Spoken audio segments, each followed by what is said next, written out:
The complete works of Swami Vivekananda. Karam Yoga, Chapter 7, Freedom, Part 3. Karam Yoga shows the process, the secret, and the method of doing it to the best advantage. What does it say? Work incessantly, but give up all attachment to work. Do not identify yourself with anything. Hold your mind free. All this that you see, the pains and the miseries, are but the necessary conditions of this world. Poverty and wealth and happiness are but momentary. They do not belong to our real nature at all. Our nature is far beyond misery and happiness, beyond every object of the senses, beyond the imagination, and yet we must go on working all the time.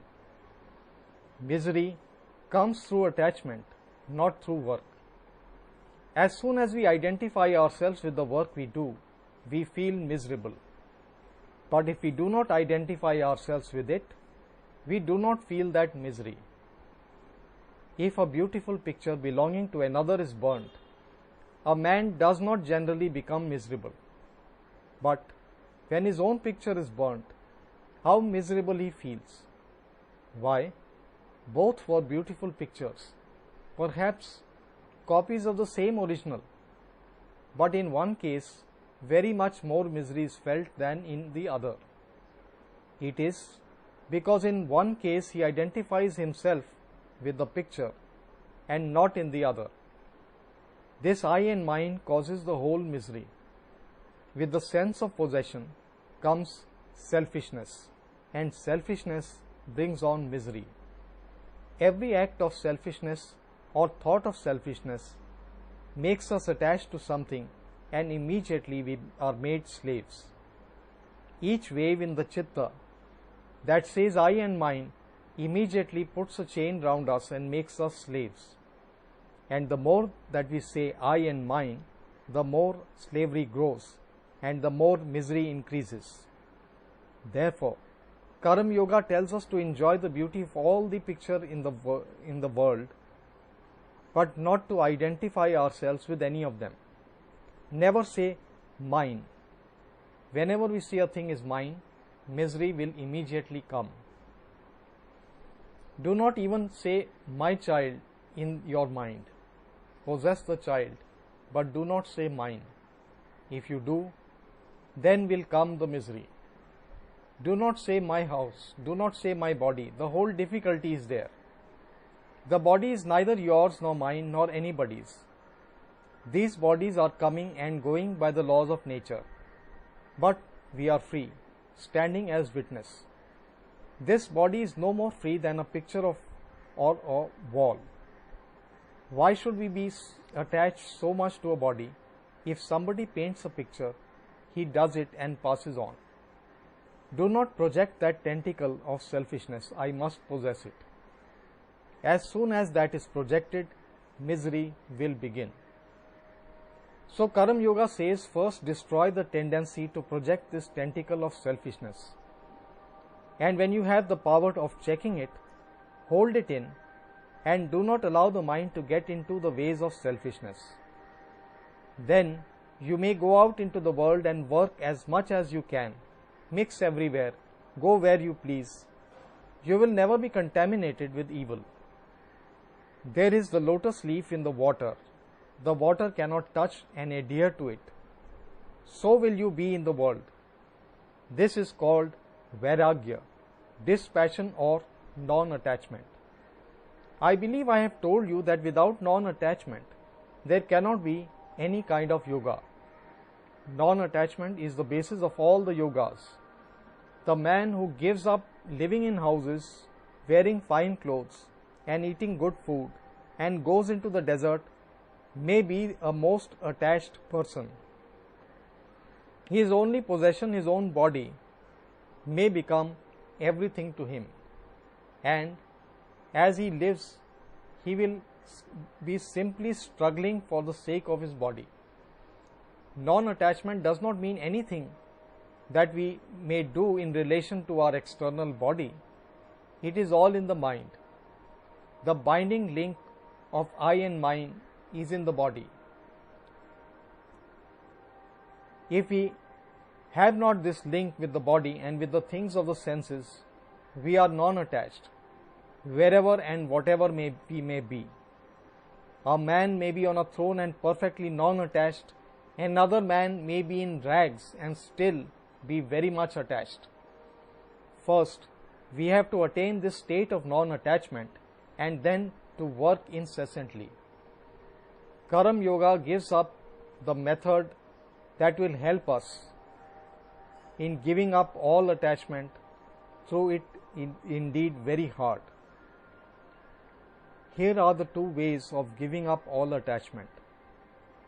The one is for those who do not believe in God or in any outside help. They are left to their own devices. They have simply to work with their own will, with the powers of their mind and discrimination, saying, I must be non-attached. For those who believe in God, there is another way, which is much less difficult. They give up the fruits of work unto the Lord. They work and are never attached to the results. Whatever they see, feel, hear or do is for Him. For whatever good work we may do, let us not claim any praise or benefit. It is the Lord's.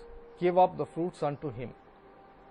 Let us stand aside and think that we are only servants obeying the Lord, our Master, and that every impulse for action comes from Him every moment. Whatever thou worshipest, whatever thou perceivest, whatever thou doest, give up unto Him and be at rest. Let us be at peace, perfect peace with ourselves, and give up our whole body and mind and everything as an eternal sacrifice unto the Lord. Instead of the sacrifice of pouring oblations into the fire, perform this one great sacrifice day and night, the sacrifice of your little self. In search of wealth in this world, thou art the only wealth I have found. I sacrifice myself unto thee. In search of someone to be loved, thou art the only one beloved I have found. I sacrifice myself unto thee. Let us repeat this day and night and say, nothing for me, no matter whether the thing is good, bad or indifferent. I do not care for it. I sacrifice all unto thee. Day and night let us renounce our seeming self until it becomes habit with us to do so, until it gets into the blood, the nerves and the brain, and the whole body is every moment obedient to this idea of self-renunciation. So go into the midst of the battlefield with the roaring cannon and the din of war, and you will find yourself to be free and at peace. Karam Yoga teaches us that the ordinary idea of duty is on the lower plane. Nevertheless, all of us have to do our duty. Yet we may see that this peculiar sense of duty is very often a great cause of misery. Duty becomes a disease with us. It drags us ever forward. It catches hold of us and makes our whole life miserable. It is the bane of human life. This duty, this idea of duty, is the midday summer sun which scorches the innermost soul of mankind. Look at those poor slaves to duty. Duty leaves them no time to say prayers, no time to bathe. Duty is ever on them. They go on to work and duty is on them. They come home and think of the work for the next day. Duty is on them. It is living a slave's life, at last dropping down in the street and dying in harness like a horse.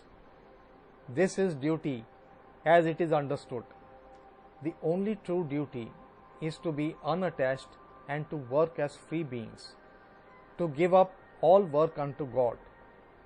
All our duties are His. Blessed are we that we are ordered out there. We serve our time. Whether we do it ill or well, who knows? If we do it well, we do not get the fruits. If we do it ill, neither do we get the care. Be at rest, be free and work. This kind of freedom is very hard to attain. How easy it is to interpret slavery as duty, the morbid attachment of flesh for flesh as duty. Men go out into the world and struggle and fight for money or for any other thing to which they get attached. Ask them why they do it. They say it is duty. It is the absurd greed for gold and gain, and they try to cover it with a few flowers.